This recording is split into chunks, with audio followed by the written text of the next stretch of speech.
পরিব্রাজক স্বামীজির সঙ্গে মহীশূরের মহারাজের ঘনিষ্ঠ সম্পর্ক গড়ে উঠেছে। অন্যদের মতো মহীশূরের মহারাজও স্বামীজির প্রতিভা ও ব্যক্তিত্বে অভিভূত।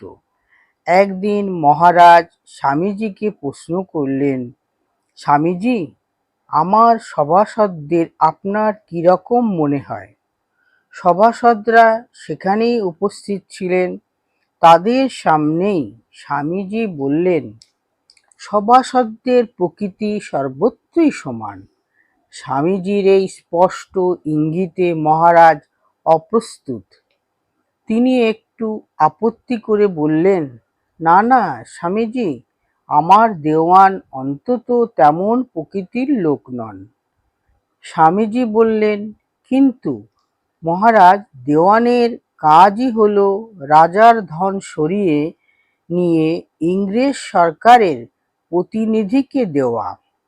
মহারাজ তাড়াতাড়ি কথার ধারা পাল্টিয়ে নিলেন এবং কিছুক্ষণ পরে স্বামীজিকে নিজের ঘরে ডেকে নিয়ে গিয়ে বললেন, দেখুন স্বামীজি, অত্যাধিক স্পষ্টবাদিতা অনেক ক্ষেত্রেই তেমন নিরাপদ নয়।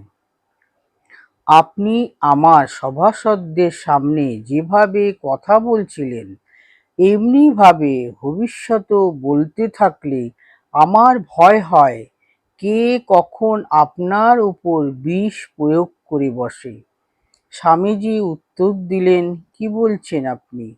আপনি কি মনে করেন ঠিক ঠিক যে সন্ন্যাসী সে সত্য বলতে ভয় পায়?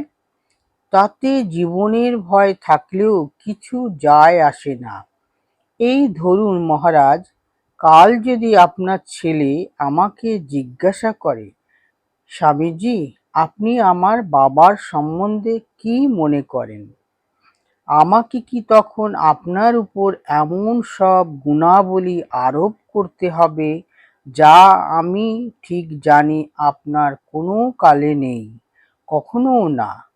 এরকম স্পষ্টবাদী হলেও স্বামীজির রীতি এই ছিল যে কারো দোষ দেখলে তাকে সামনেই ভর্ৎসনা করতেন, কিন্তু অসাক্ষাতে তার গুণের দিকটাই শুধু বলতেন। দোষের কথাটা তখন তার যেন মনেই থাকত না। স্বামীজির গুরুভাই স্বামী তুরীয়ানন্দের হরি মহারাজের কাছ থেকে একটি ঘটনা জানা যায়। বিদেশে যাবার কিছুদিন আগে আবু রোডে স্বামীজি তুরীয়ানন্দকে বলেছিলেন, হরিভাই, আমি এখনো তোমাদের তথাকথিত ধর্মের কিছুই বুঝি না। বলতে বলতে স্বামীজির মুখে গভীর বিষাদের ছায়া নেমে এসেছিল। নিজের বুকের উপর হাত রেখে তিনি বললেন, কিন্তু আমার হৃদয় খুব বেড়ে গেছে এবং আমি অপরের ব্যথায় ব্যথা বোধ করতে শিখেছি। বিশ্বাস করো, আমার তীব্র দুঃখ বোধ জেগেছে। স্বামীজির কণ্ঠস্বর রুদ্ধ হয়ে এলো, চোখ দিয়ে জল পড়তে লাগলো। তুরীয়ানন্দ স্তম্ভিত।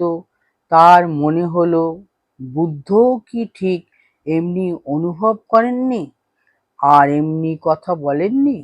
তুরীয়ানন্দ যেন পরিষ্কার দেখতে পাচ্ছিলেন জগতের দুঃখে স্বামীজির ভেতরটায় তোলপাড় হয়ে যাচ্ছে।